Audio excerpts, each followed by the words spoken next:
Voilà, je voudrais les appeler des spécialistes du football, mais ce sont vraiment des connaisseurs. Yvan Wondji, qui est franco-camerounais, capitaine de l'équipe de France de CC Foot, joueur de l'équipe de France depuis 8 ans. Tiens, il a amené le ballon. Ce ballon, il est exceptionnel. Ah ouais. Tu vas nous expliquer pourquoi il y a des billes, il y a quoi dedans exactement? Alors, effectivement, il y a des clochettes, il y a des grelots dans le ballon. On ne dit pas plus. Suspense. Ok. Il y a des grelots. Tu nous expliqueras pourquoi tout à l'heure. Nous avons le grand Charles Toplet qui a sorti donc un deuxième livre le concernant. Et Charles va tout nous expliquer. Il va nous parler de sa petite maman chérie. Chaque fois qu'on lui en parle, il fait couler des larmes, il pleure. Donc Charles Toplet va peut-être pleurer sur le plateau aujourd'hui. Wow. Et puis Samy, oui, avec les deux loustiques que j'ai là. Bon. Et Samy Wachtavi qui est notre éditorialiste aujourd'hui. Clin d'œil aux internautes comme d'habitude.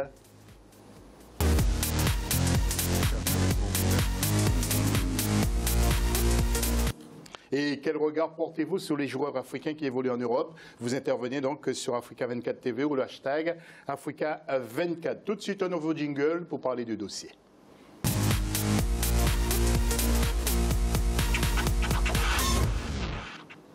Et le point sur le football togolais, alors eh bien que le pays traverse une crise politique en ce moment. Voyons ce sujet de notre rédaction.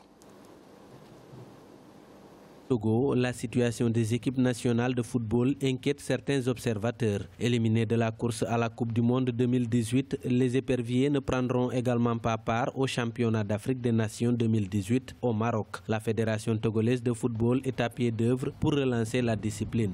Il y a une volonté de relancer le football togolais, de remettre ce football-là sur le droit chemin et tous les acteurs accompagne le comité exécutif de la fédération pour pouvoir arriver et permettre à ce football de retrouver un certain droit sur le circuit continental parce que le Togo a quand même fait une Coupe du Monde il y a quelques années et ce n'est pas normal de voir ce football-là toujours empêtré dans des crises. La reprise des championnats de première et de deuxième division de football est annoncée pour le 18 novembre 2017. Dans un contexte de crise politique, nombreux sont ceux qui estiment que le football peut être un facteur d'apaisement.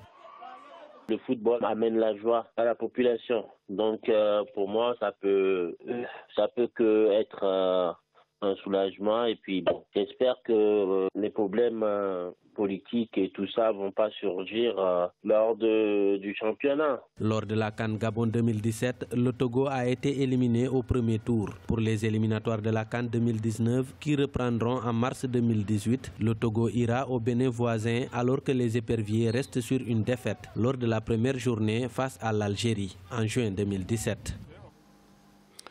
Nous allons donc, après ce sujet, rentrer tout de suite dans le débat. Et après ça.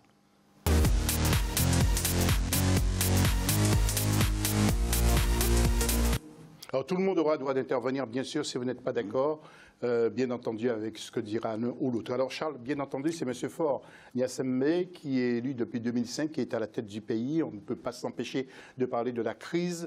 Les Togolais demandent des réformes sociales, des réformes politiques. Est-ce que le sport est touché et que savez-vous de ce qui se passe en ce moment au Togo? D'abord, le sport est touché. Parce qu'on sait très bien que ce président, quand il était arrivé, je pense que tout le monde a fait confiance à ce président. Donc oui, pour que les choses puissent évoluer et changer. Le football, en règle générale, au Togo, c'est ce qui importe tout le monde. Les gens aiment le football, la population d'ailleurs. Et après, on a cette crise-là aussi qui est là. Est-ce que réellement, ça va encore plomber le football? Ça, je ne sais pas. Oui. Je ne sais pas. Donc, je pense sincèrement que le football a bien repris. Au moment où Claude Leroy est arrivé, la nouvelle équipe est arrivée aussi à la tête donc, de la Fédé. On a essayé de relancer un peu ce football qu'on a perdu depuis très longtemps. Donc, il semblerait que c'est bien reparti. Et avec cette crise qui s'annonce là, est-ce que ça va plomber le football? Moi, je ne fais pas de la politique, mais bon. Alors, je vous interromps parce qu'il faut qu'on aille vite dans notre discussion. Vous avez connu Etienne Nyassembe et Adema, tout à fait, l'ancien oui. président. Vous avez discuté avec lui. Est-ce que vous avez disons que je n'ai pas discuté avec lui. Vous vous êtes retrouvé en face de lui à un moment. Est-ce que vous avez l'impression qu'il était plus pro-sport que son fils? Parce qu'il paraît que son fils aime aussi le sport. Écoutez, moi, j'ai serré plusieurs fois la main au président Nyassembe, et le père même, quand j'étais international au Togo. Chaque fois qu'on jouait les matchs internationaux, oui, c'est un président qui aime bien le football. Samy veut dire. Voilà. Ouais, après il est un petit peu obligé. On sait l'importance qu'a le football en Afrique, dans les pays africains. On sait que le football, c'est quasi une religion. Il ne faudrait pas que le football serve à des fins politiques. Ce serait dommage qu'ils reprennent ça pour faire oublier les vrais problèmes de la société, en fait. C'est-à-dire qu'il faut vraiment faire attention, à cette limite.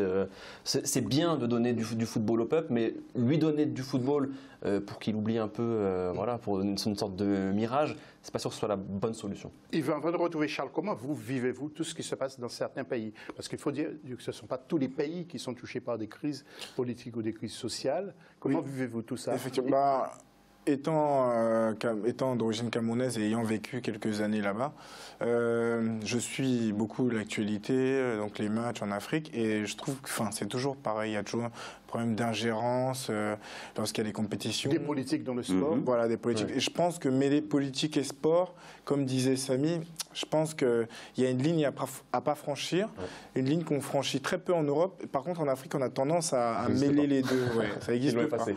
Voilà, ils l'ont effacé. Par exemple, même là, on parlait pour la Coupe d'Afrique au Cameroun en 2019, sachant que le Cameroun a été élu pays qui doit recevoir la CAN, mais on n'est même pas sûr de recevoir cette Coupe d'Afrique parce que les stades ne sont pas construits, parce qu'il y a des problèmes d'infrastructure, et il n'y a personne qui reprend le sujet en main en disant bon bah on va investir telle somme, Ce que je veux dire, c'est que c'est mal géré, c'est toujours compliqué, même quand les équipes doivent participer à la Coupe du Monde par exemple, au mondial, il y a toujours des problèmes de primes, à chaque fois c'est toujours pareil, alors que sur le terrain, franchement, on a des joueurs, on a des effectifs. Tout à l'heure, on parlait du Maroc et de la Côte d'Ivoire.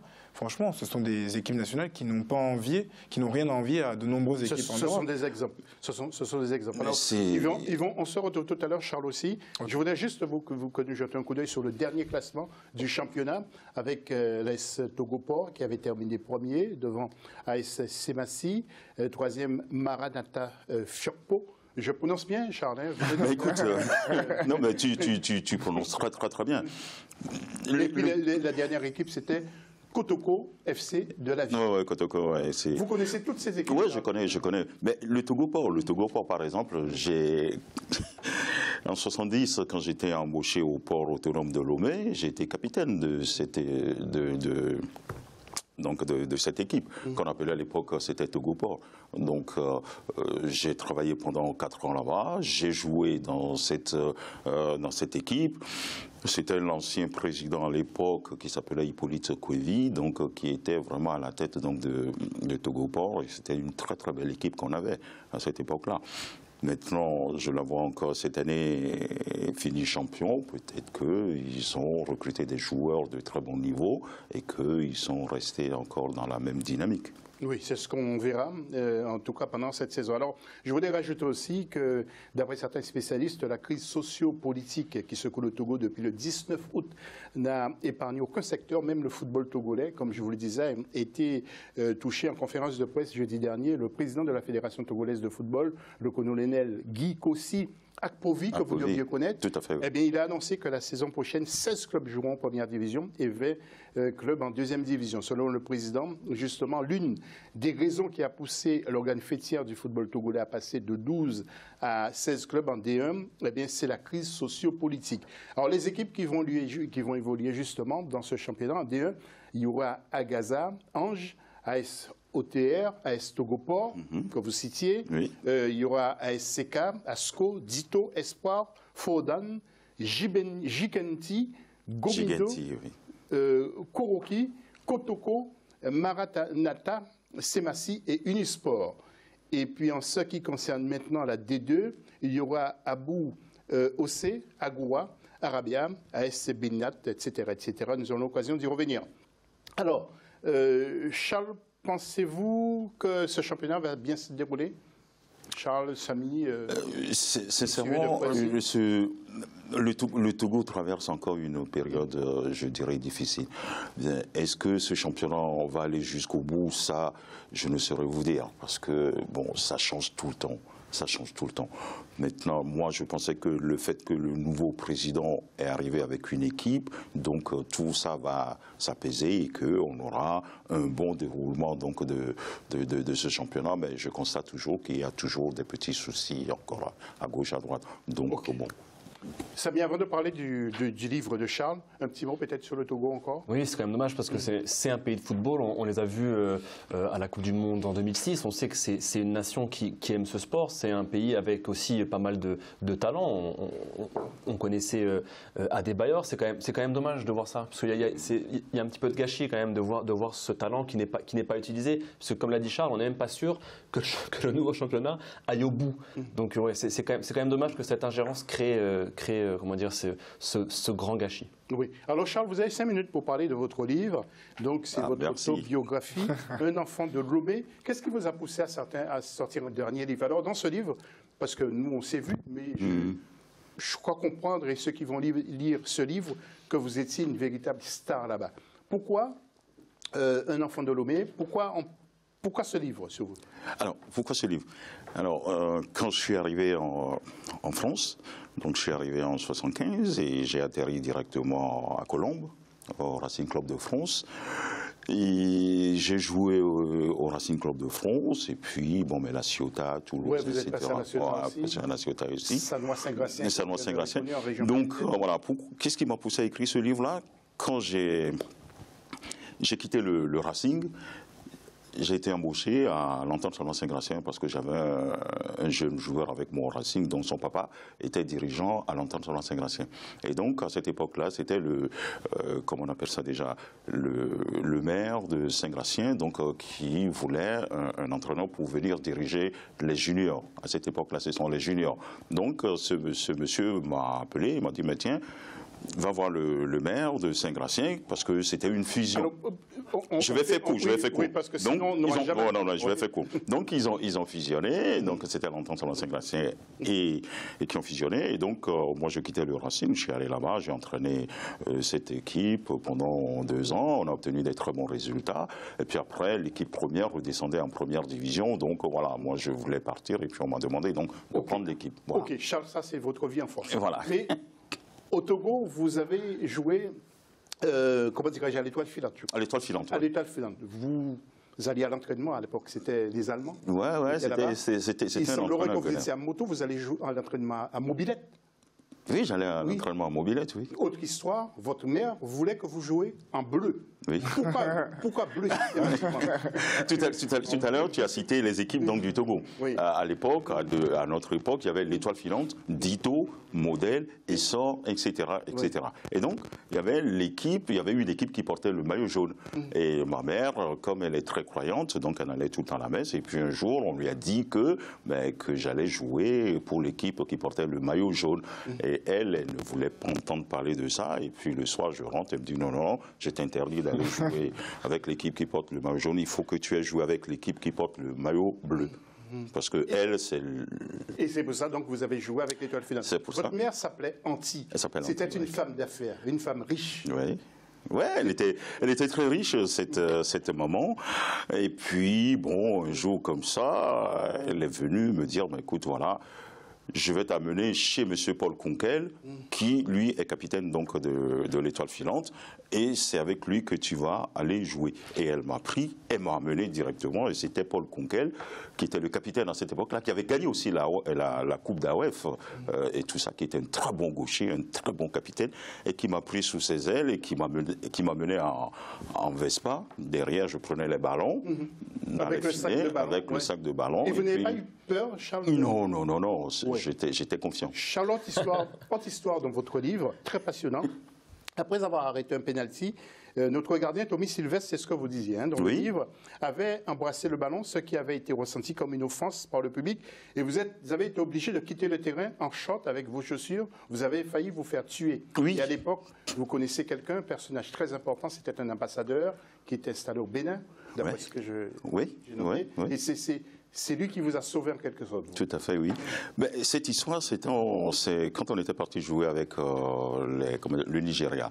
Donc on avait un très grand gardien qui s'appelait Tommy Sylvestre.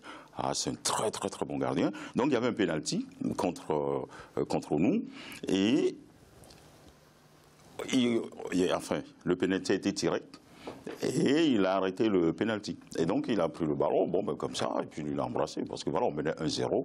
Et puis voilà, ça a déchaîné le fond. Il nous reste à peine 40 secondes encore. Ils nous ont frappé, tabassé. Moi, j'ai sauté par le grillage. Je ne sais même pas comment j'ai pu faire pour atterrir dans la maison. Et puis, il y avait un autre aussi qui m'avait accompagné. C'était Damaouzan aussi. Et puis, voilà, on est parti. Et c'était une femme qui nous a cachés dans sa maison. Et puis voilà, les flics sont venus nous sortir, et puis voilà. Oui, Charles, malheureusement, nous sommes très pris par le temps, vous savez comment ça se passe. Pour se procurer ce livre, que faut-il faire, Charles? On vous appelle éventuellement? Oui, non, mais... Une adresse email, comment ça se passe? On peut le trouver chez notre fournisseur qui est Burb, par exemple. Donc voilà, www. Il faut aller sur notre site, sur mon site, par exemple, www.logo. Allez-y, Charles. Je peux aller? Oui, allez-y. www.logo-star.fr et vous avez toutes les coordonnées et tout ça pour commander. Répétez une dernière fois, Charles. www.logo-6star.fr. Charles Toplé, l'étoile filante. Il a écrit ce livre avec un certain Bertrand Merloz. Qui était le grand journaliste à l'époque de Val d'Oise, au journal de sport. Troisième partie de l'émission, nous allons parler de un personnage, mais plus qu'important. Il est camerounais, mais il vit en Europe. C'est M. Yvan Rwandji. Rwandji, c'est ça. On y revient tout à l'heure après la pause.